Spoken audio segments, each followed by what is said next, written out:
We ready? All right. Hey everybody, welcome to our first ever virtual tasting here at Beckmen Vineyards. And today we're going to go through 3 different white wines that we made from the 2018 vintage. We actually produced 6 different whites in 2018. And did I say 16 at first? I think I might have. Anyway, we're in 2018 vintage. First, before we get into the wines, I just want to wish a few people a happy birthday, and we got an anniversary out there. So I think I'll start there. We got Cindy in Moore Park, who has been a really recent Carissima member. Happy birthday to Cindy. Lauren in League City, Texas. It's your birthday, or it was in the last couple of days, so happy birthday to you. And then we have Joe and Kathy Owen in Yorba Linda. The Owens have been longtime members. They're great supporters of Beckmen, so happy anniversary. I know you wanted to come up and visit us, but we're unable to this spring. So hopefully we can do a little celebrating of your anniversary today. Also, I just want to introduce my support crew and a few people that you know and maybe don't know who are behind the scenes at Beckmen. So if Taylor wants to flip the cameras around. We have Neil Redmond, our tasting room manager, who's working support. Hey guys. We got Cassie Wilson, who is our wine club manager, who has been real busy trying to take care of your orders in the spring shipment. And then our marketing manager, Taylor Hart, is also in the house too, working production crew, really our director today, our producer and director. So welcome to you guys. Thank you so much for your hard work. You can see everybody is wearing a mask in here except for me, because I didn't think it would be, actually it's going to be really hard for me to taste wine with a mask. But we're doing our best here at Beckmen Vineyards to keep everybody safe and healthy, and hopefully everybody out there is doing the same thing and is doing well and are safe and healthy today. So one other thing I want to mention, we're going to be going through these 3 wines, and if you guys have questions or comments, it's really cool about this format, you can post those. We actually have received a couple of questions from some of you guys already, and so if you have questions about the wines in general while we're going through them, then please go ahead and ask those questions, and we'll try to get to it. I can't guarantee that we're going to get to everybody's questions. If there are a lot of questions, maybe there'll be none. And then also, if you have any general questions that aren't specific to a wine that we're going through, I'm going to ask you guys to just save those for the end, where we can make some time at the end of the virtual tasting here to answer some of those. Again, if we can't get to all your questions, we can try to direct message you if that works out as well. So I'm going to start out with a question, actually, that Barbara in Oxnard posed. And she asked, why did we choose these 3 whites as opposed to something like a Chardonnay? Well, Barbara, there's a couple of reasons for that. One, it was really important to me to highlight the 2018 vintage. 2018 is going to go down as one of our greatest vintages ever. And what makes 2018 so great? Well, there's a few things. So one is that just across the board, whether it's Sauvignon Blanc or these ones that we're tasting, or the red Grenache, or Cuvée Lebec, or Syrah, or Chardonnay, everything just really, thrived in 2018. We had busted out of our drought years, which had plagued us for about 5 or 6 years prior to that. And 2018 started off, really, really well. The summertime was blisteringly hot, especially in July. I think it was the hottest July that we ever had on record. But August came along, followed by September and October, where we just had the most perfect weather for ripening that we could ever ask for. It was just somewhere between 80 and 90 degrees just about every day for over 2.5 months. And yes, we are super blessed to live in Santa Barbara County and get that kind of weather, but I don't think I've ever in my however many years I've been going, 25 years or more, maybe not quite, or more actually now. we have never really seen just such perfection as far as weather goes during harvest. And so it was really important for me to share some wines from 2018. Another reason I really wanted to focus on whites because we are predominantly a red wine producer. We make probably 80–85% of our production into red wines, and so we're so much more known for our Syrah wines, our Grenache wine, our Cuvée Lebec, Cabernet Sauvignon, that I really wanted to introduce people, or not introduce, but just share our progress that we've been making with these white wines. Really happy with the direction and the style that we are doing now with these whites, and so I wanted to share them with you. We also had a limited number of wines available still from 2018 whites, though. So another reason is quantity and what we had left in inventory. We didn't really have a lot of the 2018 Chardonnay to share with everybody, so I had to choose wines that we had in stock, and they're all wonderful examples of the 2018 vintage and of their particular varieties. So let's just jump right into the wine. First one we're going to do is the 2018 Sancerre Valley Sauvignon Blanc. And for each of these varieties, I think I just want to start out on kind of a broad, note about the wine or the variety itself, and then maybe narrow it down and to get more focused about what we do with the wine and where the wine comes from in the Sancerre Valley. So with Sauvignon Blanc, and with each of the wines, I want to bring up what I call like a cool fact about the wine. And maybe you guys know this fact, or maybe you don't know this fact. Or, if not, then hopefully I'm turning you on to something that I think is really cool about the grape that we're discussing. And so with Sauvignon Blanc, we are going to start there. And the cool fact with Sauvignon Blanc is really its name. The name Sauvignon Blanc, when translated into English, is the wild white, loosely translated. So the wild white is incredibly appropriate name for Sauvignon Blanc. Out there in the vineyard, it planted on a real vigorous spot. Sauvignon Blanc is an incredibly vigorous varietal. It kind of grows like a weed, produces huge canopies and huge fruits, crops, and large amounts of clusters. It is just wild in the vineyard. Thankfully, on our Carissima mountain vineyard, we have maybe not quite so vigorous of a soil. So the vigor in the vine is a little bit tempered out there. But when left on its own, it is a wild grower. Another thing that I think is pretty wild about Sauvignon Blanc is that it's just one of these varieties. It's like a chameleon. It's not every variety can you just put in all these different places and make an outstanding wine. But Sauvignon Blanc is just one of those grapes. And I seem to be attracted to these grapes because Syrah is kind of the same way, where you can take this grape and you can plant it in different parts of the world and really get benchmark examples of the wine out of all these different places, these different climates and different continents. You can go from Sancerre, my personal favorite for Sauvignon Blanc, into northern Italy. You can go down into New Zealand, and obviously in California, throughout northern California, and then the Central Coast, you can get some really amazing quality with Sauvignon Blanc.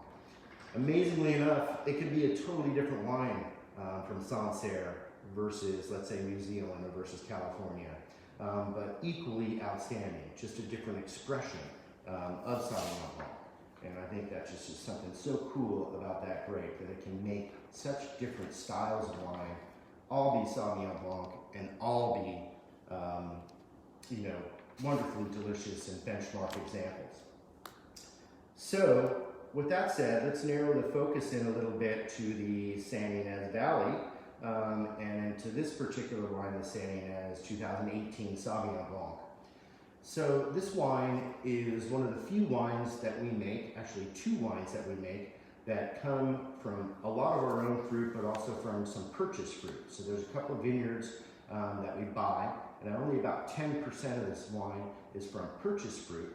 90% of it is coming from our Carissima mountain vineyard in Ballard Canyon.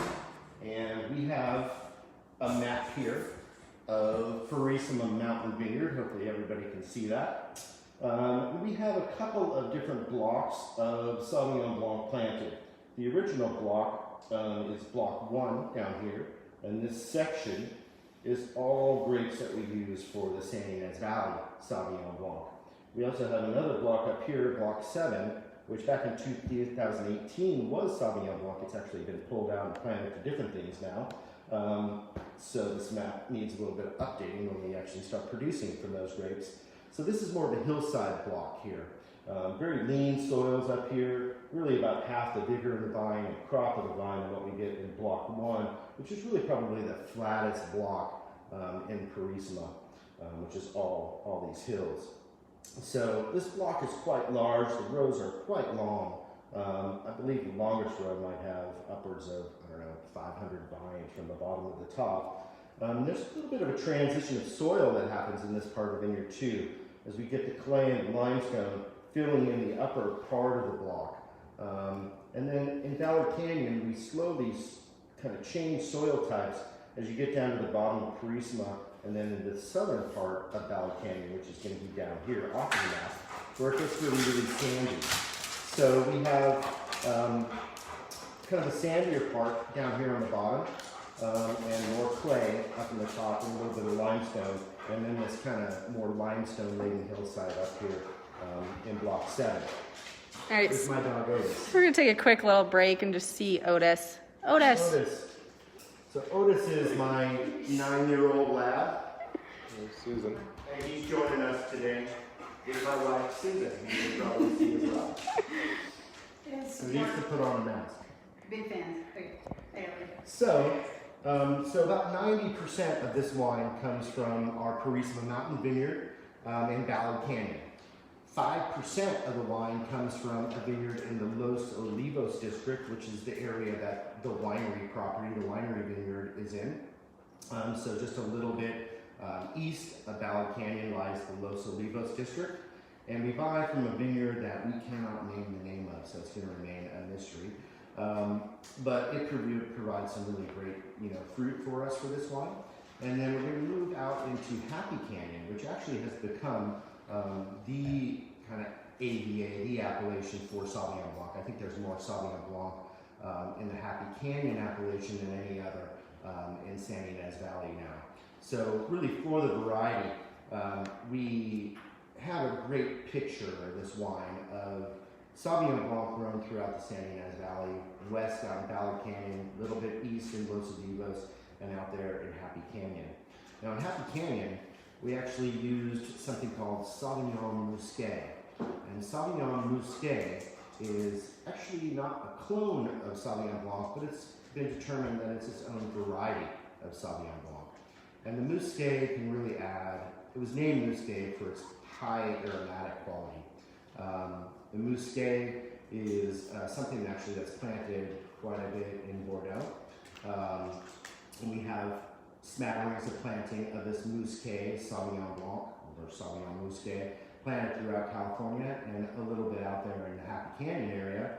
And it can bring like this really wonderful floral quality to our Sauvignon Blanc. It can also bring some texture. It's not as high in acid as regular Sauvignon Blanc.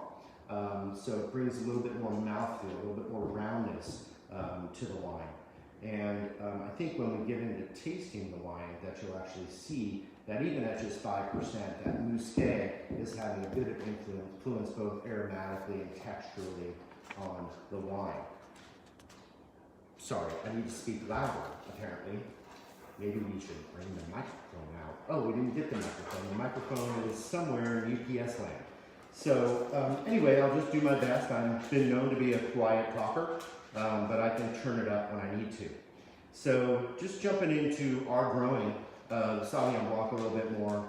Out on Carissima Mountain, we typically don't have a really high yield in our Sauvignon Blanc, but a nice yield. Anywhere from, let's say, on average, between 2.5 to 4 tons.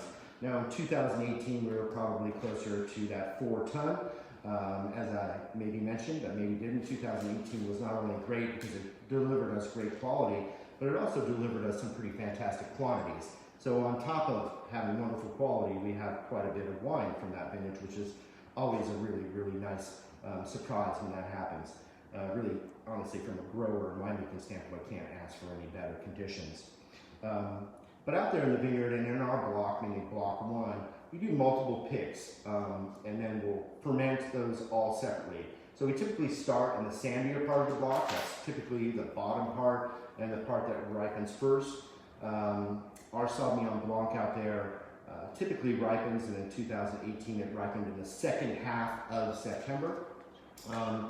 Interestingly enough, we typically start with harvest in Happy Canyon for these grapes. It's a little warmer out there in Happy Canyon, so they typically ripen first. And then we'll move through grapes that we harvest into the Los Olivos district, and then finally we'll finish up with the Sauvignon Blanc that's out in Ballard Canyon.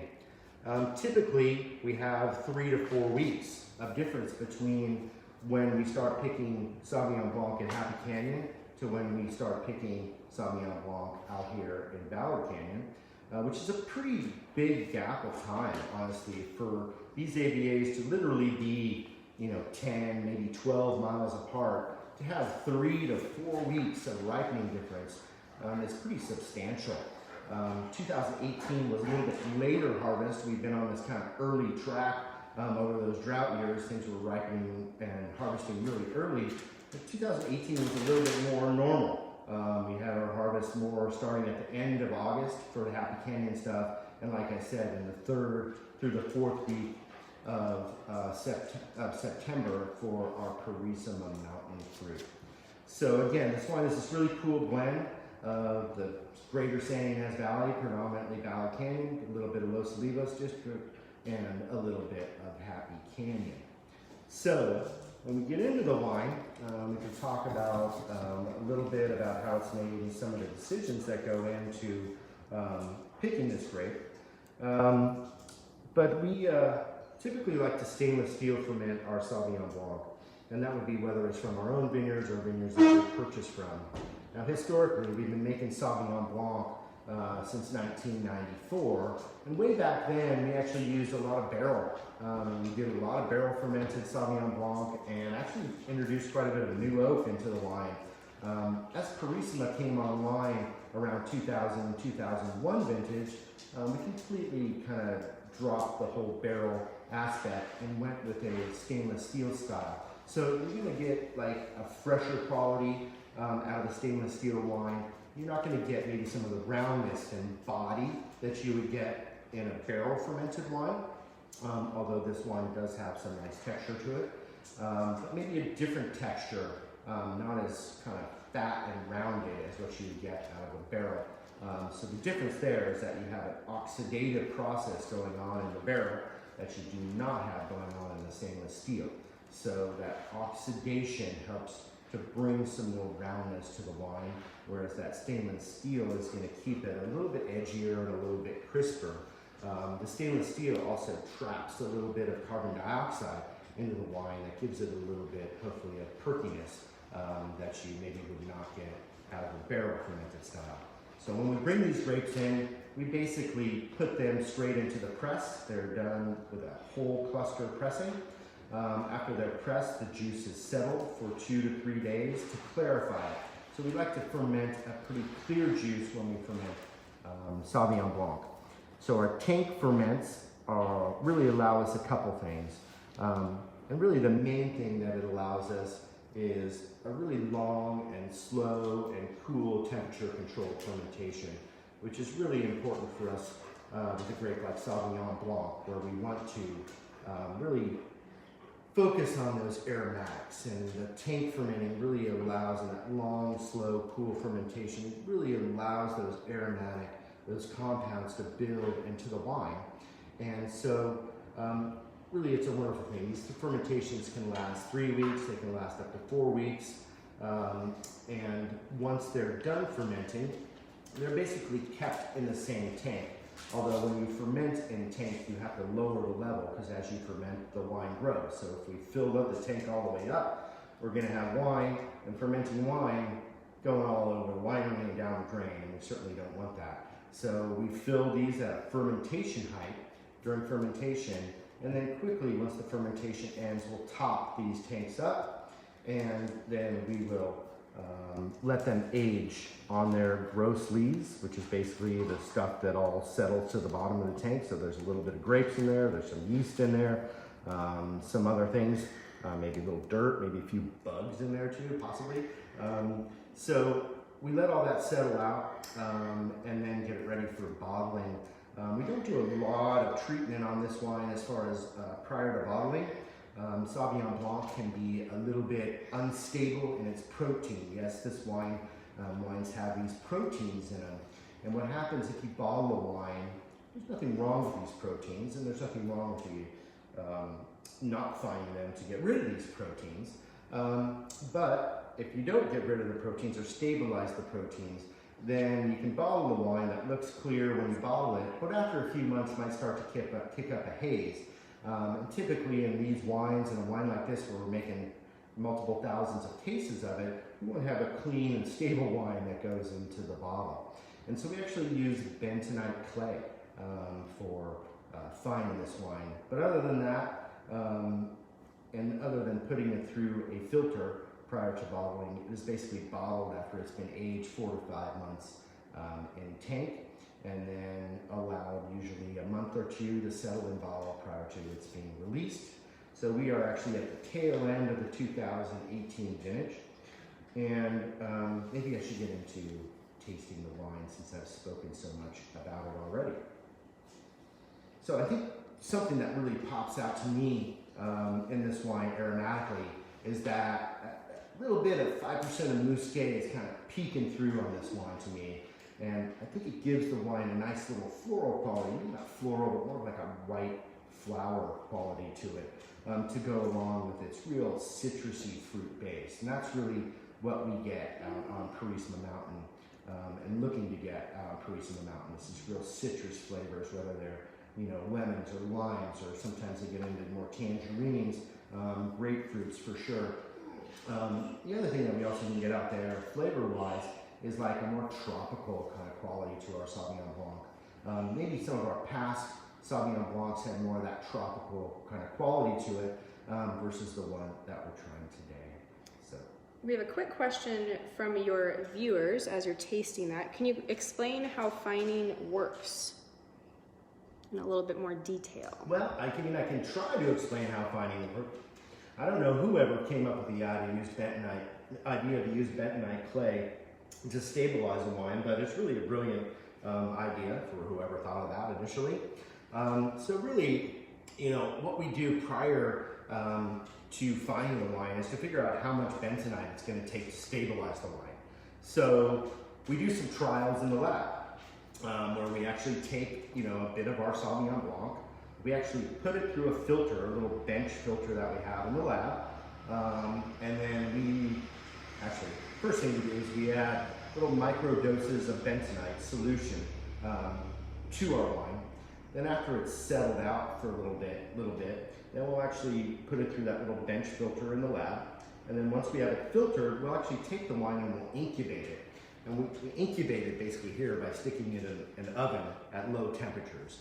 And then after a day or so, overnight typically, we'll take the wines out of the oven, out of the incubator, and we'll let them cool down.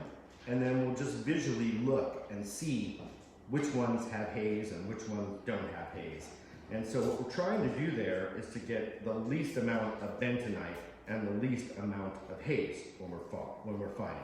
So we'll do trials that are 1 pound, 2 pounds per 1,000 gallons, 3 pounds, whatever. And we'll see on these series where we wind up. And we typically wind up somewhere in that 2 to 3 to 4 pound range. And I'll be totally honest with you, I can't remember exactly what the 2018 took, but it is basically how it is. So we make this solution of bentonite clay with warm water, and then we introduce it into the wine by pumping that tank over. And then over the next several weeks, the bentonite slowly settles to the bottom of the tank, and it leaves us with a very clear and very filterable and very stable, hopefully, Sauvignon Blanc. So, very good. So that answers that. So back to the wine a little bit. I think what strikes me also, again, flavor-wise, is this wine has some really nice texture and body to it. I did mention that, you know, in stainless steel you do get maybe an edgier wine.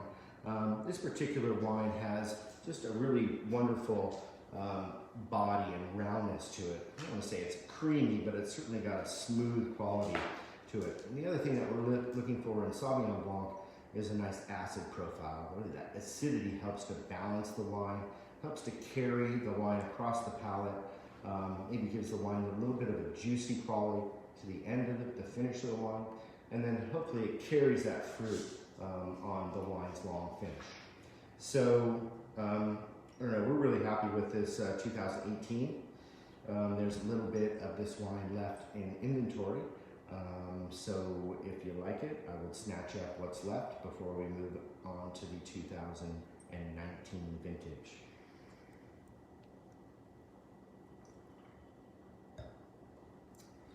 All right, cool. So if there's no other questions on the Sauvignon Blanc, we are going to move into the next wine, and that is our Viognier. So again, this is 2018 vintage Viognier, and this is all from our Carissima mountain vineyard. Now, unlike Viognier, unlike Sauvignon Blanc, Viognier is not really widely planted. And really, as far as benchmarks in Viognier go, we really have one main area, which is a really small appellation in the northern Rhone called Condrieu. Now, Condrieu is a very tiny appellation. It, I think, has only about 300 acres or so planted in its entirety. I believe in California we have even more acreage of Viognier planted here. The last time I looked, it was a little bit shy of 1,000 acres. So when you look at that versus something like Sauvignon Blanc, where there's 40,000 acres planted of Sauvignon Blanc in France, and there's 40,000 acres of Sauvignon Blanc planted in northern Italy, and 25,000 acres in New Zealand, and God knows how many acres in California, 10, 15, maybe even 20,000 acres.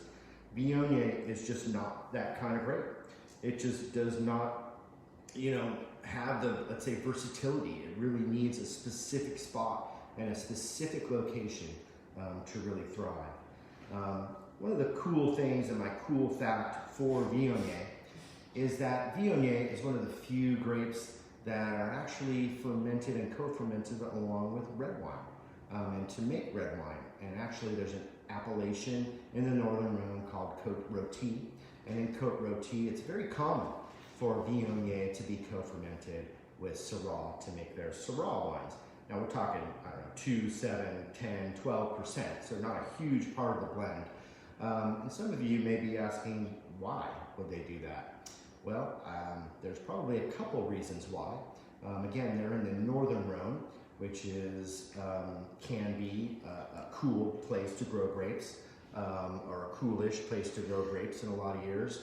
Viognier has this ability to ripen, and it does ripen typically well before Syrah.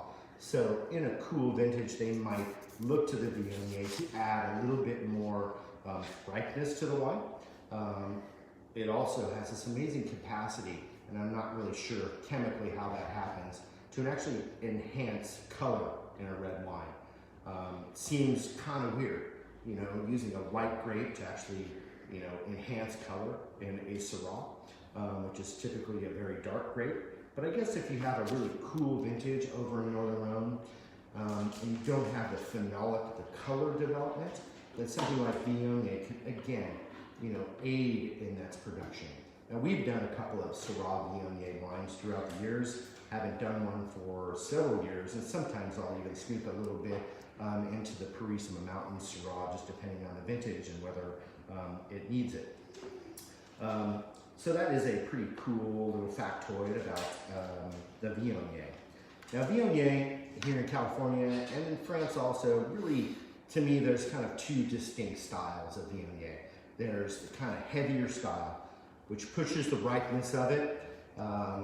Definitely is a flamboyant, you know, wine. Viognier is a very aromatic white wine, and as you get riper and riper, it just pushes these amazing, complex, you know, floral qualities, these apricot, these peach fruit qualities, stone fruit qualities. And it can also have an incredibly immense texture to it as well. So it can have like this real oily kind of quality to it. Viognier can also be made with a little bit, a little bit lighter, fresher style, one that's a little bit more concerned with the acidity. I think that's kind of where Beckmen leans into the party. We have tried through a couple of vintages to make a more flamboyant, riper style of Viognier, but it doesn't maybe necessarily fit for our vineyard Carissima Mountain, and honestly, it might not fit in California. One of the reasons historically that I didn't actually start with Viognier, when we first planted Carissima Mountain, we actually looked towards a couple of other white varieties, and actually didn't initially have Viognier planted. We actually had Marsanne, and some of you may remember our Marsanne. We had some Roussanne, some of you guys may remember our Roussanne, and we have Grenache Blanc, which is going to be coming up next. We actually didn't have any Viognier initially, but after a few years, I started tasting some more Sauvignon Blancs and tasting them kind of away from California, because what was happening in California was people were looking for that, that big style, that they were using a lot of oak on it. They were using, just making these really ripe styles, and they were kind of losing a lot of balance to me. And I can't say that I was particularly fond of them, and that probably was the reason that I didn't initially, we didn't initially pursue Viognier in the vineyard. So, but after a few years of tasting some different wines from all over the world, and there's some really great examples, obviously, from the Northern Rhone, which I mentioned. There's also a couple of cool examples from Australia that you can seek out too. But there was a little movement to take Viognier in Central California and in Santa Barbara County and in Santa Ynez and move it to the cooler parts of the valleys.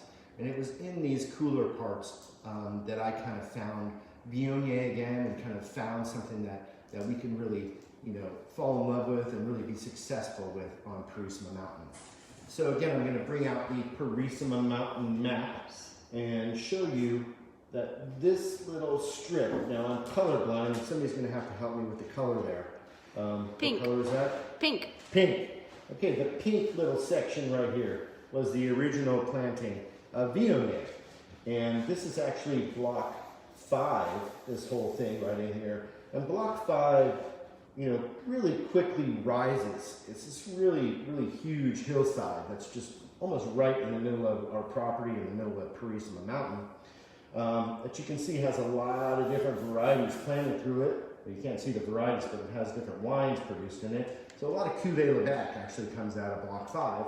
Some Grenache, the Mourvedre, the Counoise that goes into the Lebec are all in block 5. But this little 1.9 acre strip is the source of our Viognier. Now, crazily enough, I decided to plant Viognier. We decided, I would say I should say we. We decided to plant Viognier on its own root. So probably some of you are asking, what does that mean? What does own rooted mean?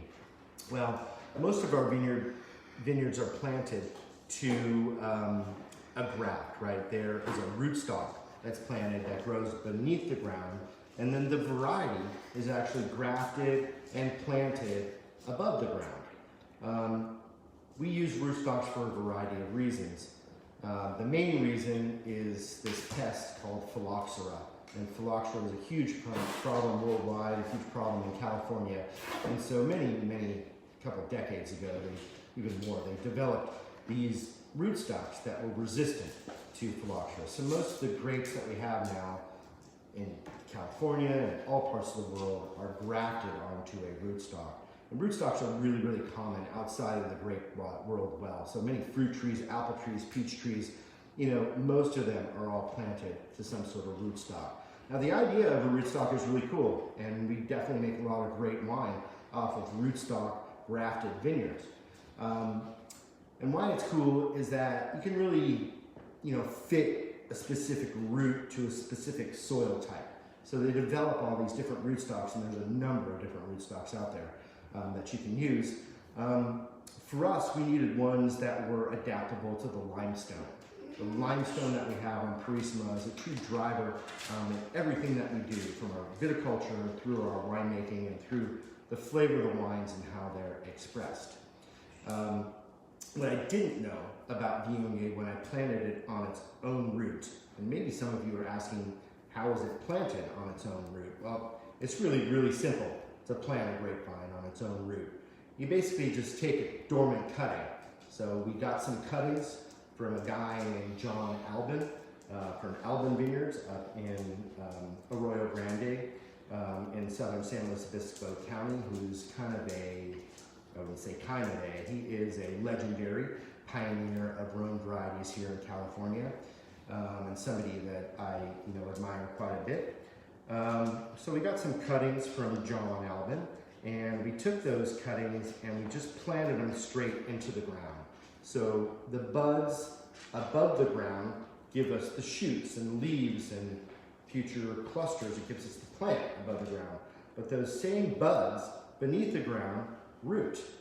And so by taking these cuttings and just sticking them in the ground, we rooted this vineyard in place. Now, something I didn't expect, I didn't anticipate with Viognier was Viognie's inherent lack of vigor. So again, unlike Sauvignon Blanc, the wild white, which can grow like a weed, Viognier does not like to grow very much. There's just not a lot of vigor. And so after year 3, when we normally get our first crop of wine, we were still training these vines. We didn't have any fruit. And then year 4 came, and again, there was no fruit on the Viognier. And so I was thinking to myself, wow, maybe we made a huge mistake. But patience pursues, and patience won over. And in year 5, we finally got a little crop. And it was a really tiny crop. I mean, I want to say it was maybe 1/4 to 1/2 ton an acre is all. But we actually had a crop. Now, over the last several years, the vines thankfully have matured. They're thankfully giving us a more consistent, level of crop. And so typically now we're getting about 2 to 2.5 tons off of our 1.9 acres of original unrooted Viognier. And that is what we use to make our Viognier every year. We have a question from Robin. What are some food pairings you would recommend for the Viognier? Great, yeah, food pairings with the Viognier. I think, for me, again, not to get too, back into the style, but if you have a heavier wine versus a lighter wine, maybe you're going to think about, pairing with different things. But I think for our Viognier, which is again in that kind of fresher, maybe less big style, I would definitely go towards like spicy Asian, or really anything that's grilled. You can grill fish, you can grill chicken, you can even grill pork with this wine, and it would be fantastic. So that would be my recommendations on food pairings for it. So just to get into the wine a little bit, and the winemaking, Viognier has a wonderful aromatic. So hopefully you're picking up some nice floral quality to the wine, getting some of that stone fruit that I mentioned aromatically in the wine. And then texturally, let me take a sip first.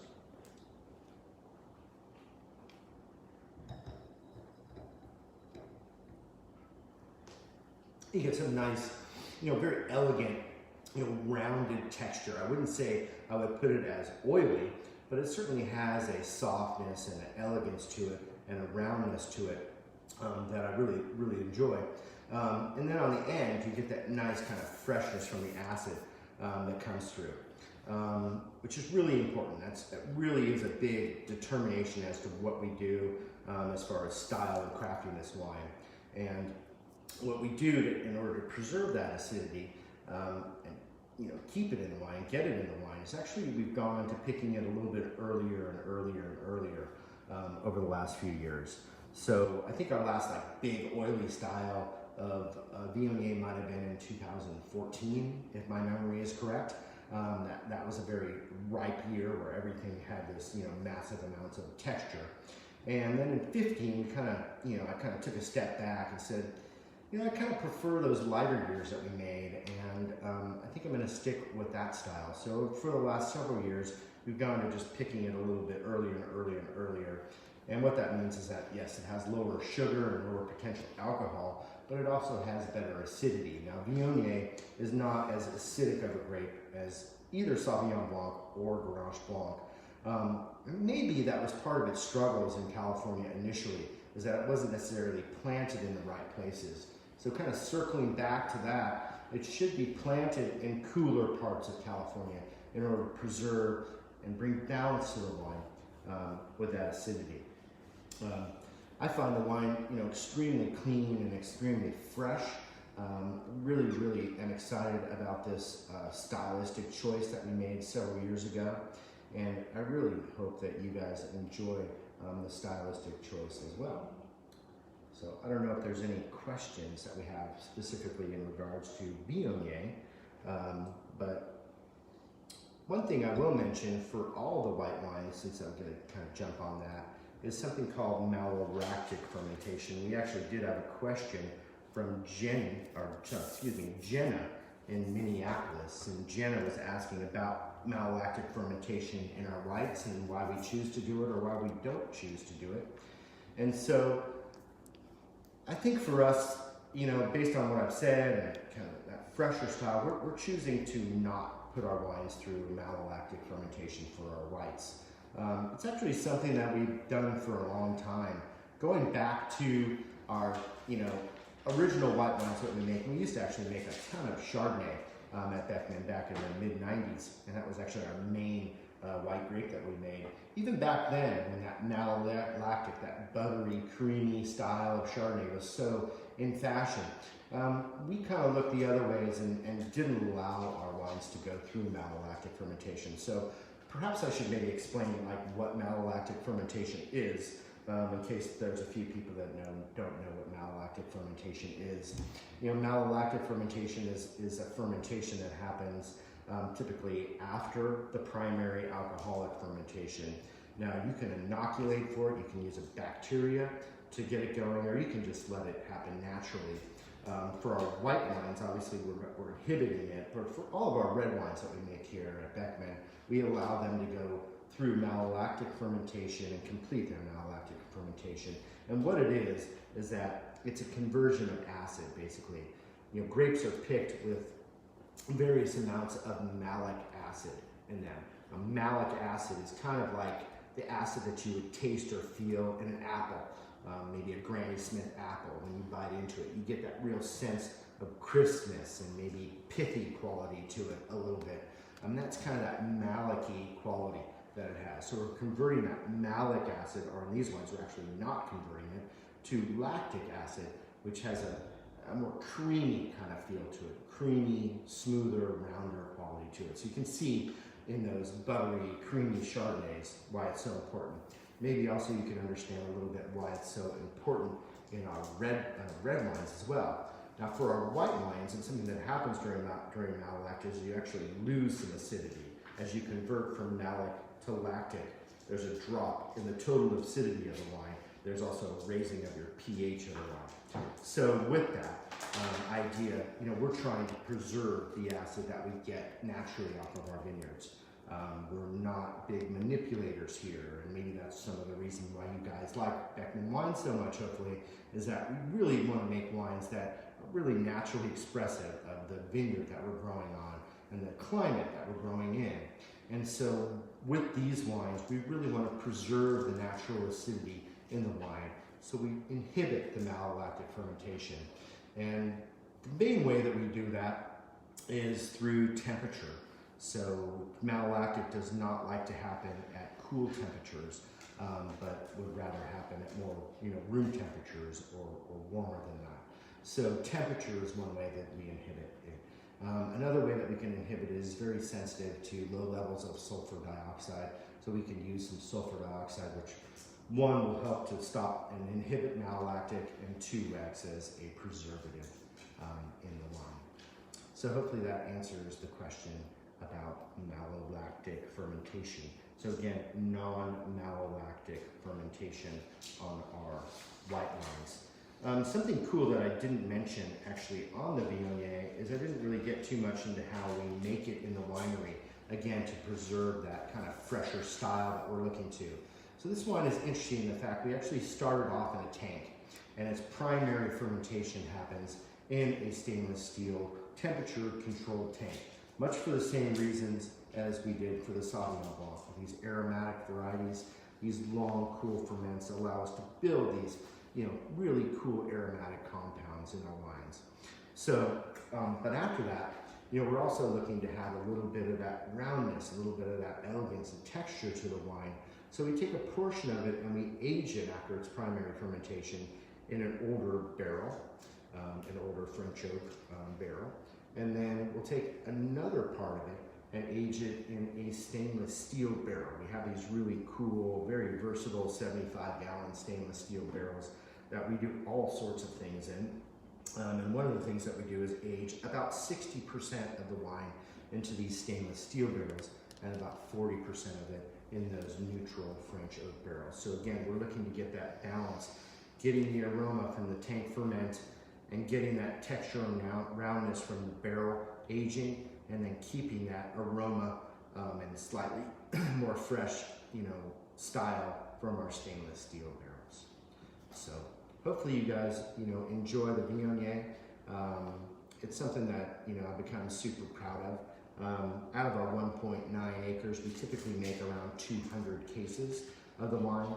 So again, we have a bit of the 2018 left in stock, and I hope you guys enjoy it. All right, cool. So I need a little sip of water. Lots of talking. So the last white wine in our trio today is our 2018 Carissima Mountain Grenache Blanc. So one really cool thing about Grenache Blanc that I can bring, our cool fact for Grenache Blanc, is when we first started making Grenache Blanc and we labeled our first Grenache Blanc and bottled our first Grenache Blanc back in 2001, I sent in our labels to the, I think it was the ATF back then, now it's called the TTB, for label approval. And my label got rejected. So they sent back an explanation saying that I couldn't label my wine as Grenache Blanc because it was misleading. At that time, the US government, the ATF, did not recognize Grenache Blanc as its own variety. So they only recognized Grenache. And they said that I was being misleading by labeling my wine as Grenache Blanc. And I argued back that, well, Grenache Blanc is its own variety, and so I should be able to label it as Grenache Blanc, and it's you that are being misleading, not telling people that there is such a thing as Grenache Blanc. And Grenache Blanc is like Pinot Noir. There's a Grenache Blanc, there is a Grenache Gris, and there obviously, as we know, a Grenache Noir, a Grenache Red. So I actually had a bottle that I wanted to pull out just to show everybody our 2001 Grenache Blanc. And we had to label it as 2001 Carissima Mountain Grenache White Wine. So anyway, just a fun one factoid. I have one case of this wine left. It is not available for sale. Sadly, I'm not sure how well Grenache Blanc ages, and it might be past its prime, but I just kept it because it's, it's got, a place in our history. And it's just to me, a wonderful, funny kind of story of our Grenache Blanc program. I mean, looking back and looking at this label, we had to be the first winery in Santa Barbara to try and bottle a Grenache Blanc, I want to say. Thankfully, in 2002, somewhere between my label approval for the 2001 and the 2002, the government decided to accept that Grenache Blanc was its own variety and allowed me to label every wine since the 2002 vintage as Grenache Blanc. And really, we should make a shout out to Tavis Creek, because Tavis Creek is really the winery, the vineyard that brought Grenache Blanc cuttings there, the cuttings that we use on Carissima, and they're the ones that did the legwork to prove to the government that Grenache Blanc was its own variety. So here's to the folks at Tavis Creek for clarifying that matter. But anyway, that 01 is just a fun little story that I wanted to share. So my first experience with Grenache Blanc, which is, again, way more like Viognier in the fact that it's not planted very widely, unlike, the Sauvignon Blanc, the first wine that we did. There's very little Grenache Blanc planted in California, and there's not a lot planted in the world. My actual first introduction to Grenache Blanc as a varietal wine, I had tried it as a part of some blends from some Côte du Rhône and Chateauneuf white and provincial white wines, Languedoc white wines in southern France. I was actually in Spain, and I used to attend, and there was this really, cool wine festival that started years ago, originally called the Viognier Guild, and that was kind of transferred into Hospice du Rhône, which I believe is still what it's called today. So we used to go to the Viognier Guild and the Hospice du Rhône, and it was there where I got exposed to so many amazing wines through the years. Learned so much. There was just incredible winemakers there. It was a wine festival that was primarily attended by people in the wine business from all over the world that just loved Rhone varieties. And you got to taste and get exposed to just some incredible wines there. And really that was my first place where I really tasted and experienced Grenache Blanc on its own. And the wines that I tried were actually from Spain. So there is some varietal Grenache Blanc wine that's made and produced in Spain. Now, some of these wines that I was tasting back then were pretty big wines. They were barrel fermented. People were actually using some new barrels on them. So that was kind of the style that I got introduced to with Grenache Blanc, and probably the style that I decided to pursue here for a lot of years with this Grenache Blanc wine. And I guess I should say, with success some years and with some not success other years. I think Grenache Blanc has been the one wine from us that's kind of perplexed a lot of our customers over the years in some vintages, or maybe I took it a little bit too far. Grenache Blanc, if allowed to stay on the vine, can get ripe, and it can also get some funky color to it. You can see just color-wise versus the Viognier and versus the Sauvignon Blanc, it definitely has more color to it, more of a golden-y brown color to it than the kind of greener colors of the other two wines we're tasting.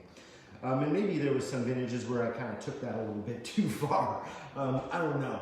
But anyway, when you're in pursuit of something and you think it's the benchmark, then you pursue it with everything that you got. And so we put a lot of vintages and a lot of years into pursuing this style of Grenache Blanc. Now, out in the vineyard, Grenache Blanc and Grenache Noir, they look almost identical, like they are twin sisters. The only difference between them is that the Blanc stays white, or actually golden, when it changes color, and obviously the red grapes go from green to red. But other than that, leaves look exactly the same. The clusters look almost exactly the same. The size of the bunch is quite big on both the red and the white.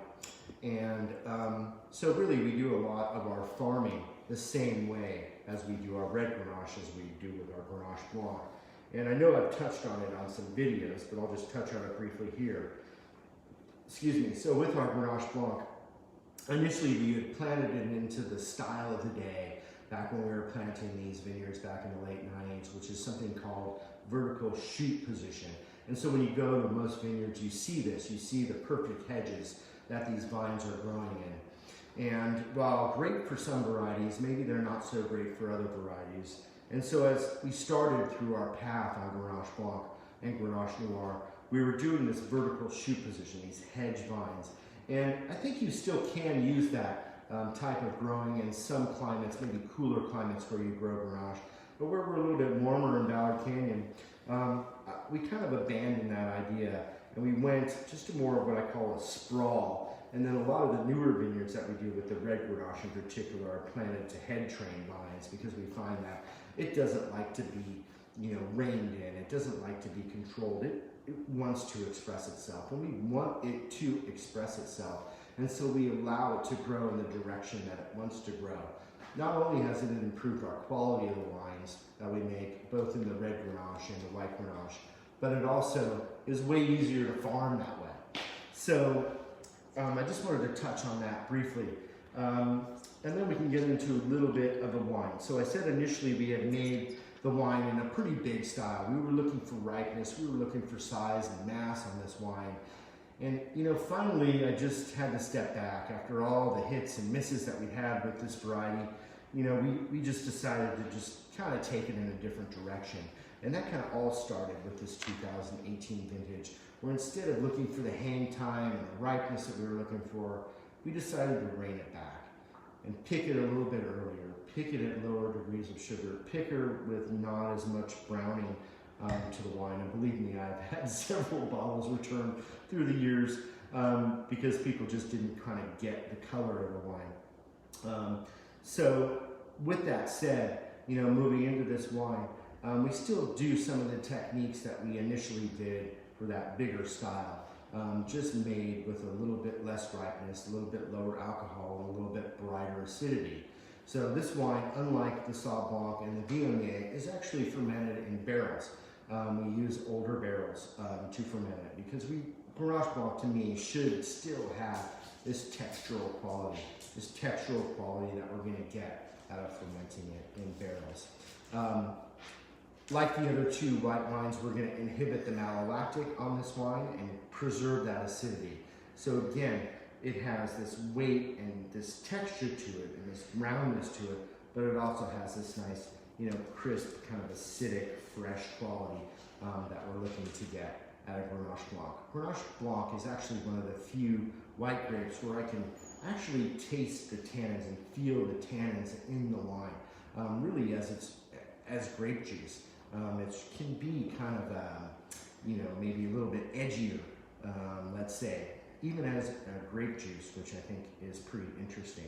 And so through that barrel fermentation, we're really kind of reining in the style, we're really kind of left with, this particular example. So again, some nice golden color to it. Grenache Blanc, like the other two wines, is a very aromatic grape as well. But it's going to hit on a real different flavor profile. I do get a little bit of white flower quality in all of these wines, which I think is really cool. But Grenache Blanc is typically, again, more in that citrus to green apple-y kind of quality. And that's certainly what we're looking to get and what we're getting out of this wine. Grenache Blanc can also have like a spicy quality to it, which is really cool, I think, to see and feel and taste in a white wine. So I'm going to get to that right now.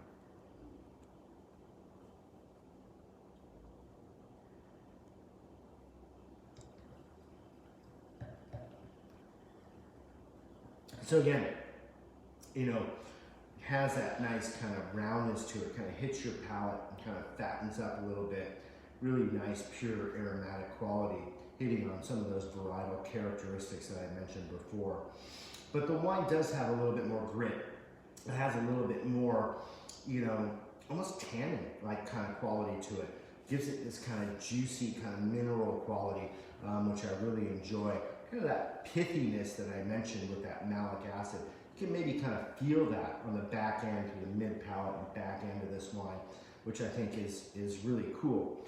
Now, Grenache Blanc, done in the style, again, malolactic inhibited, trying to keep that and preserve that acidity, kind of has more acid profile to more like the Sauvignon Blanc versus the Viognier. So a little bit more intense, pH is pretty low, so you get some nice grippy quality to it. And I cannot believe I just had the 1 hour sign. Man, this has just flown by. So hopefully somebody's still with me out there. It's hard for me to tell because I'm not looking at any screens. I got my, producer and director over there giving me all sorts of hand signals. But it's amazing that I've talked for over an hour about these wines, and it's literally, to me, felt like maybe 10 minutes. So going back to food pairings on it, this is a really great food wine, as is red Grenache. Again, you can go to grilled stuff, and grilled seafood is really, to me, what's great.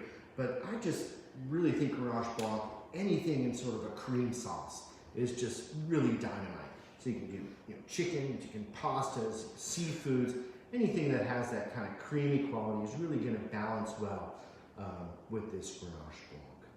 So anyway, I don't know if there's any questions because I haven't been prompted about it. We do have some questions. We do have some questions. For the Grenache Blanc, was it aged in oak or stainless? Grenache Blanc is actually aged and fermented both in older barrels. So we choose that again for texture and weight of the wine. So yes, it is a barrel fermented and barrel aged wine. Typically, this wine, along with the Viognier and along with the Chardonnay, gets a little bit more aging time than our Sauvignon Blanc does. So it typically is bottled after about 7 to 8 months of barrel aging versus the Sauvignon Blanc, which is bottled after about 4 to 5 months of tank aging. Awesome. What about the aging potential for these wines? Would you? Excellent question. Really good question. Now, like you wouldn't think of Sauvignon Blancs that you know, as a variety that you can age. Now, we have, thankfully, Sauvignon Blancs going back 25 years, and it is really amazing to me how well Sauvignon Blancs age. Now, you have to like acid, for sure, in an aged Sauvignon Blanc, because, the fruit is what tends to fade, but that acid really preserves these wines. So if you want, we probably have a few bottles of 02, which was a great vintage, even older, maybe a little bit more recent. We have a 16 available for sale, so you can just give Neil Redman an email or a call, and he can check our library stock and see what we have available. Viognier is another one that I think is going to age really, really well. It's definitely one that has really great potential with 5, 7, 10 years of age on it, even in this kind of style.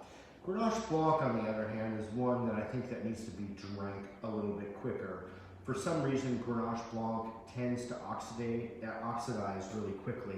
I think in our screw cap bottling that we're able to get a few extra years of bottle aging out of it, but really I would prefer if the Grenache Blanc, and I think you would prefer it too, if it's drunk in the first, let's say, 3 to 5 years of its life. Now, there have been examples of Grenache Blanc that we've made that age longer, but it's just not consistently able to do that. So for me, it would be, of the three, one that I would actually drink the soonest, which is interesting because it's actually, to me, probably the richest of the wines that we tasted today. So you mentioned earlier that there's limestone in our soil. Is there any concentrated near the Viognier or in any particular part of the vineyard, or is it spread out? Yeah, well, the limestone is a part of all of the blocks on Carissima Mountain. Yes, it is more prevalent in some areas. Basically how it works is that the top of the mountain, which is where we get our block 6 Syrah from, has the highest levels and highest concentrations of limestone. And it makes a lot of sense. It's the highest part of the hill, so gravity and weather and everything is pulling all that other stuff down towards the bottom. So what we're left on the top is just growing, the very, very tip top of block 6 is growing in this pure limestone. And the same could be said for block 5. At the crest of block 5, this big hillside in the middle of Carissima, where the Viognier is grown, there's a ton of limestone in the top half of that block for sure. But as you get down to the bottom half, as that soil is settled off the hillsides, we have more layers of clay on top of that limestone. The limestone is a part of everything we do. It's a part of every wine that we make on Carissima Mountain. And I think it's something that not only separates Carissima Mountain out for its uniqueness and its quality, but something that really is a highlight of the Ballard Canyon appellation. And limestone is not incredibly prevalent in all of California. It's way more prevalent in Europe than it is here in our growing regions, but there is something truly special about growing grapes in limestone soils. And honestly, I think some of the greatest wines in the world come out of these limestone soils. So it's certainly a part of the Viognier. And hopefully maybe you're picking up this sense of limestone in all three of the wines. To me, the limestone in our white wines kind of expresses itself in this kind of salinity quality, this almost salty, sea kind of character, which is really the root of limestone soils. They are ancient seabeds. And it's just amazing to me and so cool to me that you can actually, feel and taste those ancient seabeds in the wines that we have here today, and really, honestly, in a lot of the wines that we make from Carissima Mountain. Awesome. We have one kind of final question that might be a good one to wrap it up with. Lauren would love to hear more about our biodynamic farming practices. Ooh, Lauren, boy, that is a topic for a whole nother conversation and a whole nother hour-long live presentation. But let me just say this. I've been thinking a lot about biodynamic. I think about it all the time. But in our current kind of day and age that we're in, I think it's just so important, what we're doing with our biodynamic. And this is not going to get into the nuts and bolts of what biodynamic is, but just give you a general, outlay of how I feel about it and how important it is. We're so into like vaccines and cures and all this stuff. Obviously, in our present day and age with the coronavirus, the COVID-19 thing that's just kind of making life incredibly difficult and challenging right now. And I think just to put it briefly, is that biodynamic to me is like the vaccine. It's like the vaccine for the earth. The earth is definitely in need of healing, right? So it is just the vaccine for the earth. Now, organic is great, but I look at organic as being like, a drug that we can use to maybe cure it once we have the symptoms. Biodynamic to me is the vaccine, and it's so important, not only what we do, but my other fellow biodynamic practitioners throughout the state of California and throughout the world, to the quality of what we're bringing to the earth, which is this healing quality and the healing powers. And hopefully you can taste it. I mean, honestly, we do it because we believe in it, we feel our vineyards thrive on it, and we feel, more importantly, for what we're talking about today, that our wines and our wine quality thrive on it. I love the question.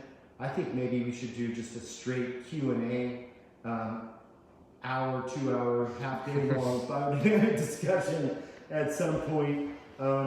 Maybe that's a great idea. I really appreciate the question. I think we should definitely do that, and we'll try and get it on the schedule sometime in the next couple months. So with that said, hopefully you guys have enjoyed our first little virtual tasting here today.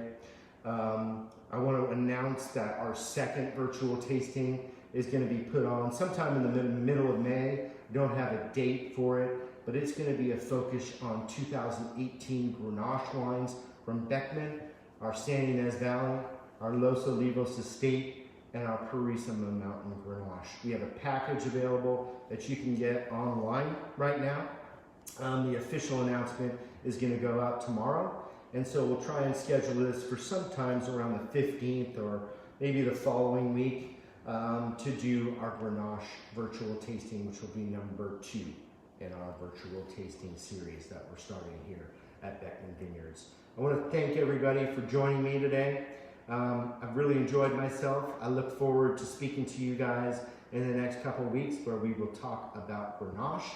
And then beyond that, we got some other cool ones scheduled, and we will definitely try to work in something with biodynamics. See you guys soon. I hope everybody's well. Thank you guys for joining me.